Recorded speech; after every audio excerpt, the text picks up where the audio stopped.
উপরে ডান সাইডে উপরে দেখবে 3 ডট আছে, ওইটাতে ক্লিক করবে।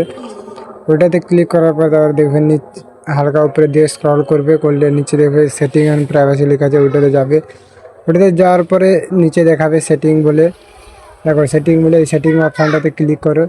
তারপরে হালকা উপরের দিকে স্ক্রল করলেই ঠিক আছে, আর একটু স্ক্রল করো, তারপরে দেখাবে প্রোফাইল লগ বলে, ওইটাতে ক্লিক করো। ওইটাতে ক্লিক করার পরে এখানে দেখাচ্ছে দেখো উপরে লগ ইওর প্রোফাইল, তো এখানে নিচে দেখাবে লগ ইওর প্রোফাইল, ওইটাতে ক্লিক করো। তা আর তুমি ক্লিক করতে এখানে তোমার দেখে দেবে ইওর প্রোফাইল, তো এখানে দেখে দেবে only your friend can see, মানে শুধুমাত্র তোমার ফ্রেন্ডগুলো যা দেখতে হবে, ছাড়া আর কেউ দেখতে হবে না। তো এরপরে ওকে ক্লিক করবে। ক্লিক করলেই তোমার এখানে দেখো প্রোফাইল লগ হয়ে যাবে, তোমার লোগোর নিচে আর স্টোরির নিচে দেখো দেখাবে লগ বলে, লগ হয়ে গেছে। তো বন্ধুরা এই ছিল আমাদের মেন ভিডিও টপিক। তো বন্ধুরা ভিডিওটি যদি ভালো লাগে একটা লাইক করে দাও, আর একটু যদি হেল্পফুল যদি হয়, আর এরকম যদি ভিডিও যদি পেতে চাও তাহলে চ্যানেলটিকে সাবস্ক্রাইব করো।